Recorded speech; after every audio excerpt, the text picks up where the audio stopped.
Alright, what's going on, guys? Trev back again, here to bring you another video. This one's going to be doing a video giving my thoughts. We have official confirmation that this Sunday night on Talking Dead, after The Walking Dead Season 8, Episode 6, we are going to find out who the crossover character is going to be between Fear the Walking Dead and The Walking Dead.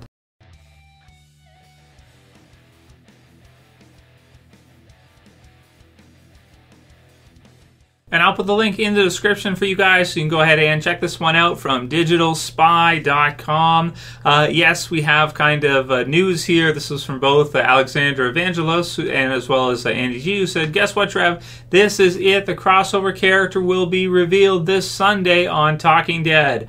Are you excited to find out who it's going to be? So this is pretty exciting news, as well as, of course, The Walking Dead Season 8, Episode 6 is going to be Sunday night. We're also going to get to find out, finally, after all the anticipation. I'm also surprised that they're actually announcing it, because I thought they weren't going to. I thought they would basically wait until the episode when the character shows up, and it would kind of be like a big reveal. But I think this is probably a good decision for AMC to do it this way, because stuff has been leaking for Walking Dead now for forever, since like season 2. I can think of like the earliest leaks of the series. Shane's death being spoiled early on the Blu-ray description and things like this. So it just sounds like to me like if they can't keep it quiet, this is the best way to do it. And honestly, just tell everybody, make an official announcement on Talking Dead, let all of your fan base know, let all of the hardcore fans know who it's going to be. That way we can kind of look forward to it and just kind of be happy, and maybe check out Fear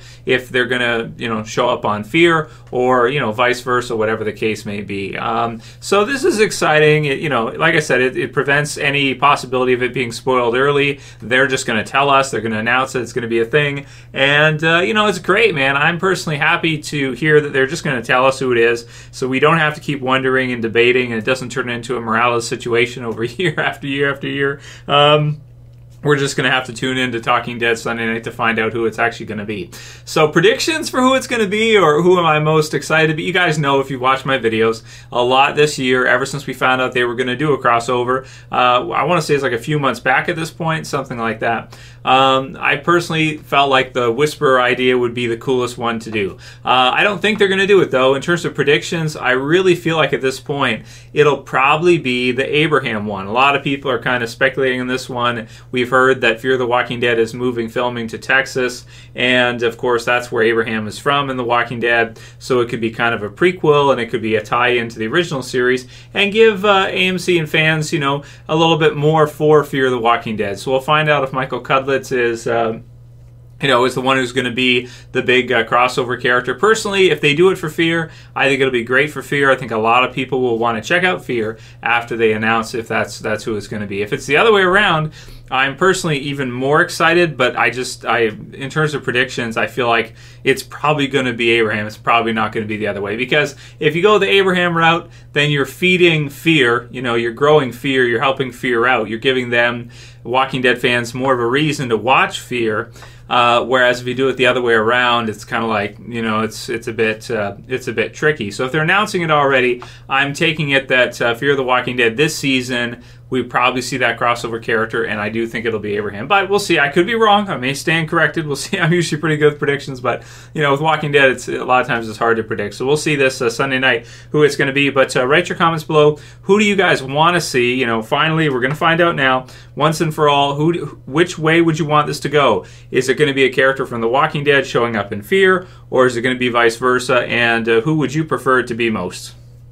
Next one came in from Kekker, who says, Q&A Trev, if you had a son, would you call him Carl just so you can scream Carl throughout the house all day long? So, I personally, I've seen this obviously since like season 1 of The Walking Dead, when Andrew Lincoln does his Carl thing, and it sounds like Carl. I personally never had a problem with the way that Andrew Lincoln says Carl. I've always thought it was kind of just funny, and it's kind of like a meme thing, I guess, for The Walking Dead at this point, for the Coral thing. But if I have a son, would I name him after a character from The Walking Dead? I don't think so, man. I mean, that's kind of tricky, right? And I'm a big enough fan of The Walking Dead as it is already. It's taken up enough of my life. I would not want to, I don't think, name, if I was going to have a child after one of the characters from The Walking Dead. That'd be kind of crazy. But it's a funny comment for sure. Anthony Plowden says, decline reason number 1, oversaturation. Fear the Walking Dead. There's a zombie show on TV all year round. The wow factor is gone because we are desensitized to horror and shock value. So if you guys missed it, I did a video yesterday on top 7 reasons for the decline of The Walking Dead. And just to explain a little bit there with regards to that one, you know, I did not mean to offend anybody by that video. That's not the idea. And it's not, you know, a troll video on The Walking Dead, or this isn't a troll channel for The Walking Dead. That's not the idea. This is a fan channel. Obviously, you know, a lot of us love the series very much. And yes, there's some trolling that goes on. You know, it's whatever. People are entitled to their own opinion. People can comment and troll as they like. That kind of thing is what it is. But, you know, the reason for that video is more, I would say, to seek to understand, right? If there's some feedback that we could, you know, give AMC or give them about what we think they should change in the show, you know, that's a good way to kind of gather the thoughts, get them together, and just publish them out there on the internet for whoever to see. If we don't like bottle episodes, or if we want to see Morales back, you know, whatever we want to do, you know, you publish it out there and you just put it out there, and that's what it is. And then they can adjust and tweak from there. They can say, okay, well, we won't do bottle episodes anymore in season 8, and they don't, and it helps the show. So, you know, it's not necessarily with, you know, the video yesterday that I'm just trying to hate on The Walking Dead, or, you know, that kind of deal, troll the hell The Walking Dead, or just say The Walking Dead just sucks, and that's the reason why I decline. It just sucks, you know, like oversimplification like that, where it's not going to help anybody. But specifically, what caused the trend? That to me is interesting to discuss, and I like to kind of ponder that and think about that. And for other people as well, too, they find that. But just to say, I did not mean to offend anybody yesterday in that video. But yeah, man, I mean, doing a lot of episodes, if they bring Abraham into fear, you know, it's like even more. But hey, one thing we got to say is that I'd rather they overproduce than underproduce. I'd rather they give us more than what some people want, rather than not enough. And again, that's why I really like Fear, and I'm really down for this crossover. I think this is going to be really cool for Fear, and it's going to help Fear out as well, too. Yeah, so next one's from Aaron Gerber, who says, do you think that Negan is redeemable after what he did to Glenn and Abraham? Can he ever be forgiven for that? And I think they started a little bit with that in episode 5 from this season, where you see them kind of humanize Negan a little bit, where him and Father Gabriel, and he's kind of like, first of all, he doesn't just kill Father Gabriel, he kind of makes it seem in episode 5 like he's kind of against killing. He sees it as necessary to control people and that someone's got to die, yes. But he does try to reduce death, I want to say, in terms of, like, you know, overall. So that is something that I think maybe viewers never really saw that angle on Negan before. Maybe once they kind of have figured that out, maybe they'll kind of see Negan a little bit differently now after episode 5. So I think he is redeemable, but it's going to take time. You know, it's probably going to take a couple seasons. And I do think that a lot of people still do really hate Negan and do not want to see him because they like Glenn and Abraham so much, and that has a lot to do with it. But if you think about it, in the series too, Rick and the others go after Negan and the Sabers. They wipe out the whole satellite station first, and so, you know, it's like they kill everybody, right? So, you know, when you think about it, like Negan, he kills a couple of them, but he doesn't kill Rick's whole group. He could have done that, right? He could have killed Rick's whole group, but he didn't. So, you know, I think in a way he is somewhat redeemable for people, but it's going to be a slow burn. It's going to take a while. Time will heal those Glenn and Abraham brain eye-popping wounds, right? I think so.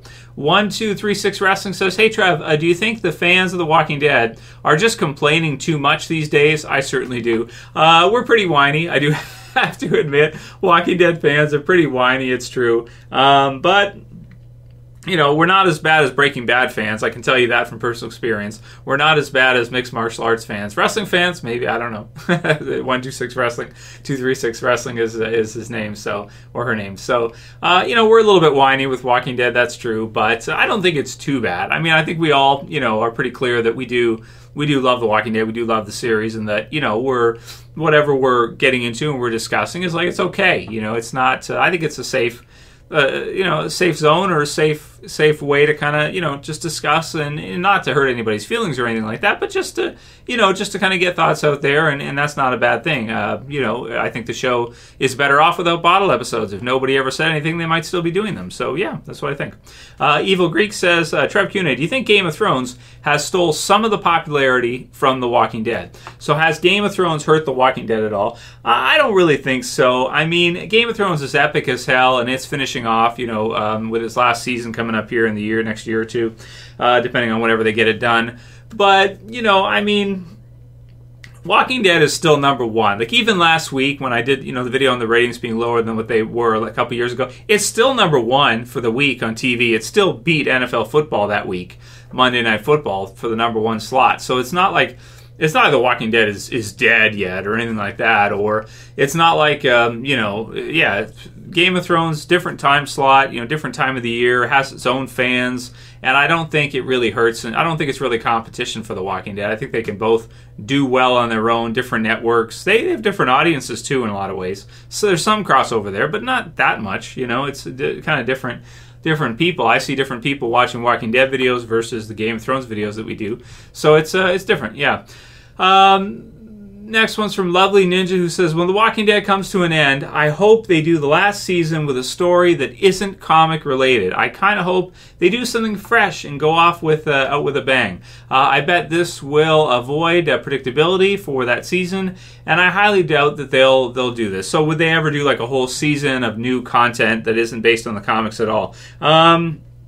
I really don't think that they would, because I think that as whiny as fans are, fans might be even more whiny if they didn't stick to the material at all. So each time they veer off, there's some things about them veering off that I do like. There's certain parts of the series. Terminus was kind of a cool expansion on the Hunters, which I really like that a lot. So there's a few different parts in the series that are not too bad when they kind of veered off the path, so to speak. But yeah, I mean, a whole season like that, you're going to have a lot of fans that are probably looking forward to certain moments from the comics to be adapted, and they're not. So I think the way they do it, they've been doing it so far, is pretty good, where sometimes they expand on certain parts of the Walking Dead comic book series. They add a little bit to them, and then maybe here and there they add another group, like the Junkyard Group or something like that. Some people really don't like that. So, I mean, it's kind of a tug of war between, keeping it close but then different enough and then not going too different. If you do a whole season of new stuff, you're going too different. And even though I think it would be really cool, like if they do a time skip season where instead of a whole time skip, they do like half a season or a season of something, I'd be down to see that, but there'd be a lot of fans complaining. So that's what it is, right? Yeah, and then the last one will be from Epic Zombie Killer, who says, hey Trev, Q&A, do you think it's possible that Simon was the original leader of the Sanctuary and Negan came in and just took over the place? So I would love to hear your thoughts on this. P.S. Keep up the great work. So was Simon possibly leader of a group, be it the Sanctuary or elsewhere, and then Negan came in and took over? Yeah, I think that might be the case, but he is his number two, so we do kind of get the sense that in The Walking Dead, here's Negan. Negan meets Dwight first, it seems like. So it seems like Dwight and Negan go back the furthest. But in the TV series version, I almost want to say that it probably seems more like Simon and Negan go back further. So at some point, Simon probably was some kind of leader of a group, and he probably in the early days, join up with Negan. I don't know if it would have been at the Sanctuary or elsewhere. I would think probably elsewhere, but again, that's just kind of guessing, so kind of hard to say. But anyway, that'll be it for today's Q&A, guys. We'll do another one tomorrow on Daryl. We got some new info from Norman Reedus about him, so we'll go over that tomorrow. And yeah, leave your comments below. Let me know what you guys think about this crossover character. If you like this video, please thumb it up below. You can share, you can favorite, and if you're new and you want to subscribe to the channel, I would appreciate it, and you can do it. You can subscribe at the bottom left. That's it for this one. I'll see you guys again soon for another video. As always, this is Trev, and I'm saying peace. Later, guys. See you soon.